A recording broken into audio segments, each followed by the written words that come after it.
Ndakuramukije we munywanyi wacu ubana natwe mu makuru n'ibiganiro vya misi yose tuba twagutunganirije. Hari amakuru yihuta cane hariko aravugwa adushikiye kano kanya. Uwahora arongoye umugambwe FNL kuri ubu ngubu yinjijwe ibohero. Amakuru adushikiye kano kanya aratwemeza neza yuko kumvo zikomeye cane urongoye umugambwe FNL ahejeje kwinjizwa ibohero. Turaza kumviriza ico yagirizwa ndetse n'imvo zikomeye cane zitumye yinjizwa ibohero. Hari ayandi makuru kandi tukiriko turavugwa kubirabana n'amabohero. Hari amakuru turonse ku mushingamateka Fabiano Banshiganino nawe aho ari mu ibohero rya Mpimba harageraniwe cane.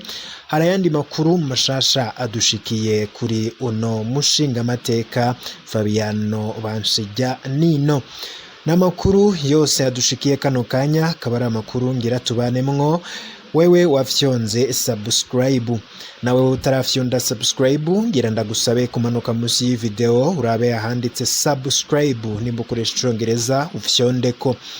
Kuri wewe ukoresha ururimi rw'igifaransa uraraba ahanditse s'abonner maze ufyondeko kugira igihe cose turonse amakuru uraje uba mu bambere bayaronka. N'amakuru rero tuba twatohoje twifashishije umugwi w'abamenyesha amakuru bakorera ngaha mu karere k'ibiyaga binini, bakayadutohoreza bakayaturungikira tukayatunganya maze nange nkayagushitsa ko idonido atosoye ingingo imwe. Mbere yuko turabira hamwe ibiriko biravugwa ndetse n'ukungene uwahora arongoye umugambwe FNL bivugwa yuko ngo uri mu kwaha kwa CNDD-FDD yinjijwe ibohero kuri ubu ngubu, ndetse nandi ariko aravugwa cane ku mushingamateka Fabiano Banshiganino nawe yageraniwe cane inyuma yuko yagirijwe gutyoza abategetsi ndetse ngo no gushaka guteza umutekano muke ngaha mu gihugu c'u Burundi. Reka mbanze ndaguhe kaze wowe tubana mu makuru n'ibiganiro vya misi yose tuba twagutunganirije. Shobora kuba umviriza kandi ukurikira amakuru n'ibiganiro vyacu uri ngaha mu Burundi, ndakengurutse cane. Ku banywanyi bacu bari mu bihugu vy'ababanyi, aho ndavuga igihugu c'ubanyi c'u Rwanda, Uganda, Tanzania, Kenya ndetse n'ahandi hose ubaherereye nko muri Republika Iharanira Intwaro Rusange ya Congo ndetse n'ijyane no ku mugabane wa Afurika, ndabahaye kaze cane. Ntago ndi bwibagire abari ku migabane y'amakungu, umugabane wa Amerika, umugabane wa Asia, umugabane wa Oceania, mwese ndabahaye kaze cane muri ano makuru.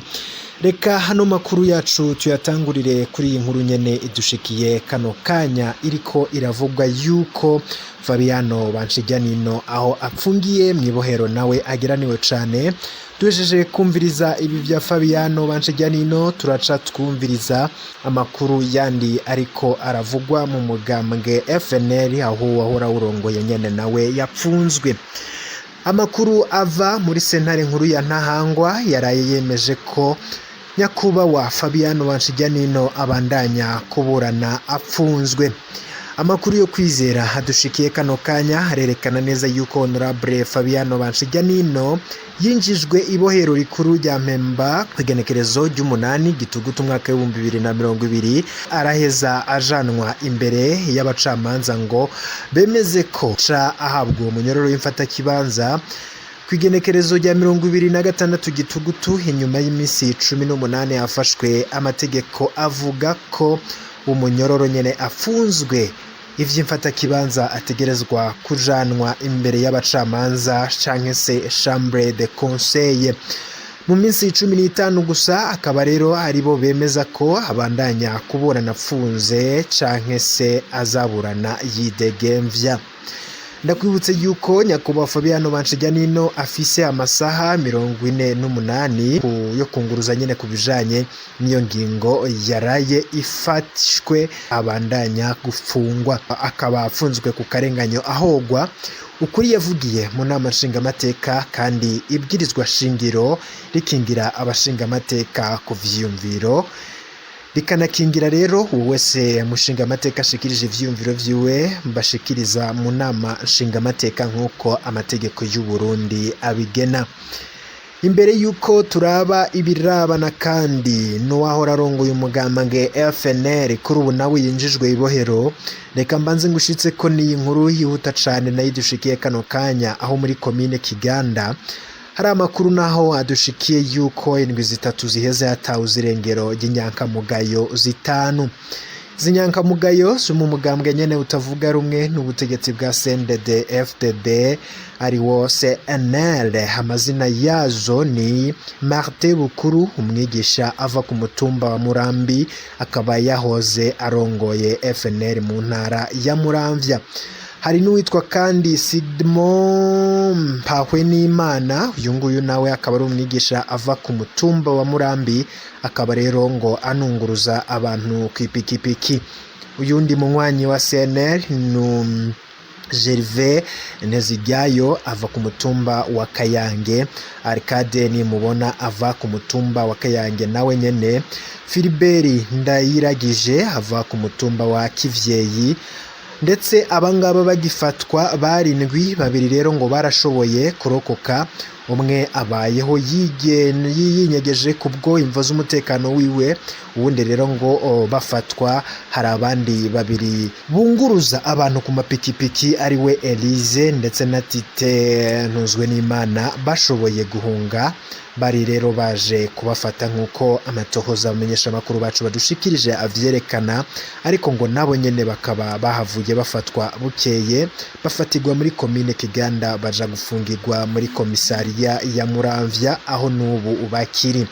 Amakuru yo kwizera kandi adushikiye aremeza neza yuko aba babuzwe irengero bafatiwe imwaro ku hoteli iri ruhande y'ibanki ya BGF. Hangaha rero akaba hari kuwa 8 Gitugutu umwaka wa 2020 abaje kubafata bari mu modoka zibiri za kamionete double cabine, zivugwa ko rero ngo zari iz'umukuru w'iperereza imwaro ariwe yitwa Gerard Ndayisenga, ndetse na buramatari wa Mwaro yitwa Colonel Gaspari Gasanzwe. Amakuru arerekana neza yuko ngo bigoye kumenya iyo abafashwe bahavuye bajanwa. Umwe rero ngo mu barokotse avuga ko yasimvye imodoka ikigenda, uyo we rero ngo aranidegemvya ntaco yinona. Wa kabiri avuga ko ngo mu mwanya wa mbere boba baciye mu ikambi atashoboye kumenya, mu nyuma rero ngo bafata urugendo rurerure aho bashitse iyo baja mwijoro. Uwo nyene rero ngo amenyesha ko yagiye abona bageze ku nkengera za Rusizi mu ntara ya Cibitoke. Aho rero ngo yarashoboye kwita mu ruzi aratoroka naho yari yambaye amapingu. Uyu nyene ngo avuga ko atashoboye kumenya ko bagenzi be boba baciye bicwa nuko boba bavanye ngaho babajana ahandi. Ico bikora ngo nta nkuru nimwe ivugwa y'abandi bantu batanu. Imiryango y'abafashwe irihebuye cane, ndetse n'irirya ata nkuru nimwe abategetsi ba Kiganda, Muramvya ndetse na Mwaro batanga ku kibazo c'abafashwe. Uyu munsi imiryango y'ababuzwe irengero ikaba yagiye kwitura musitanteri wa komine Kiganda, ariko rero ngo atacavuyemwo. Indwi zitatu zirarangiye imiryango itazi ababo iyo bari ngo kandi bafashwe n'inzego z'igihugu. None rero leta mvyeyi, leta nkozi yoba iriko irakora iki? Ivyo ni ibibazo abantu bamwe bibaza.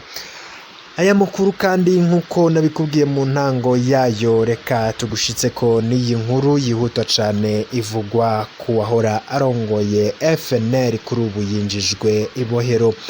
Uwahora arongoye umugambwe FNL mu ntara ya Karusi apfungiwe mu gasho ka komisariya y'igipolisi ikarusi. Amakuru adushikiye kano kanya nuko mu muryango wiwe bashikiriza ko Ezekiel Ndayisenga ariko abazwa ku nyandiko yandikiye umukuru w'uwo mugambwe ku rwego rw'igihugu ngo bamushikiriza ivyiyumviro vyabo kubijanye n'uburongozi bw'umugambwe. Mu gipolisi rero baremeza ko uwo Ezekiel apfunzwe ku mvo z'amatohoza. Ezekiel Ndayisenga akaba ari mu ndongozi z'uwo mugambwe FNL ziherutse guhagarikwa mu burongozi bw'uwo mugambwe.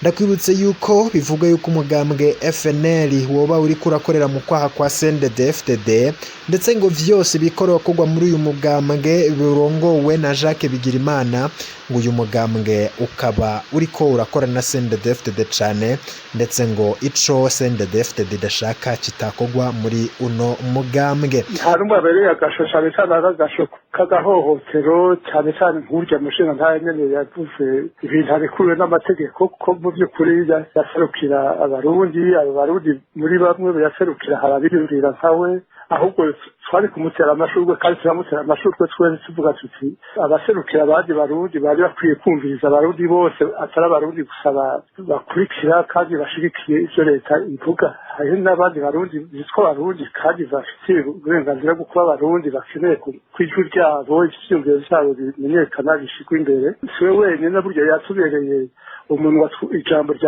rya twese aryamahera bagomba gusekera umuhisi Petero Nkurunziza ryari ibara birya biti bagomba kumuhari ryari ibara yagize neza kuvyiyamiriza na twese turavyiyamiriza.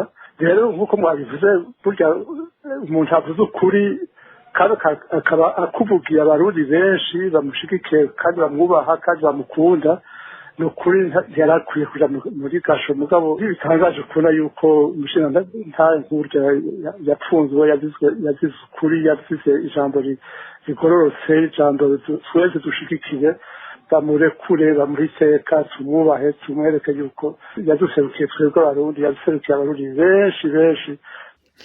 Ndakwibutse ko Fabiano Banshijyanino yagirizwa ivyaha bikomeye birimwo gushaka guhungabanya umutekano w'igihugu ndetse ngo no gutyoza abategetsi bakuru b'igihugu ndetse n'indi vyagirije bitandukanye yagiye yagirizwa. Bamwe rero bakavuga yuko ipfungwa ryiwe ritandukanye ndetse hatahuriye n'amategeko. Nayo mu yandi makuru hariko haravugwa cane nuko hari imanza zamaze kuba ntabanduka na cane iz'abagize uruhara mu konona ubutunzi bwa leta ngo zikaba zigiye gushigwa mu ngiro.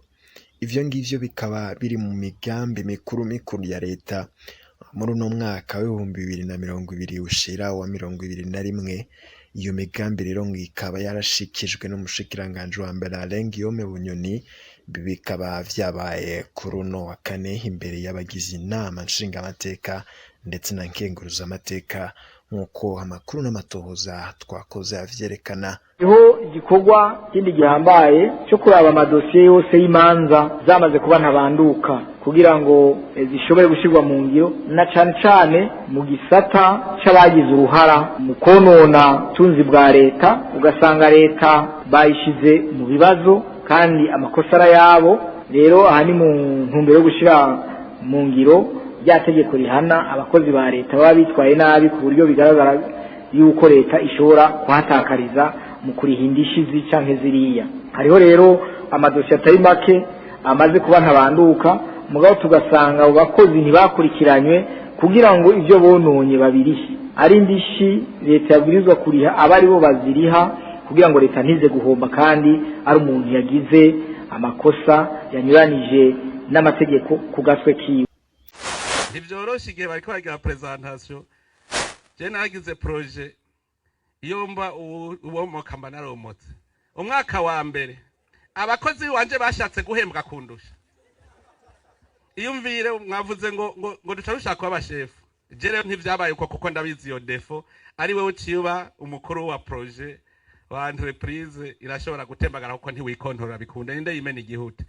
Niyo ubonye ugira uhombe byariho entreprise ya mbere nakoze gushikaho mbona neza agira itembagare ncangira liquidation ncamagara abagenzi bose twara vyose ndabiba distribuwa ndamubesha ko mfashe ideni navuze mbwira abakozi banje ko ndabasavye ideni vyose ndarikida nca ndigira bararindira ko nzobariha barabura bacabura inyungu n'umutahe kubera bari bamaze umutahe wose.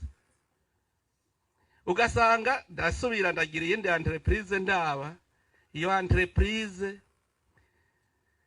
yoyo nije nayikurikirana navuze nti nije ndayikurikiranira iratera imbere nkikurikirana mbuze umwanya yacisubira hasi kandi nayihaye abatekinisiye bize kubera iki bamenyereye service publique guhembwa gusa utaproduise ico naco nyene ducige guhembwa kuko ufise umwimbo wazanye hanyuma ugahembwa mu nyungu mu bisanzwe salaire ni dividende parce que nawe wazanye rapport en industrie nanje nazanye amahera iyo mugwiza atunga arashobora kuzana amahera namwe mugakora iyigira gatatu mu mwaka umwe nari mpeje guhomba miliyoni 26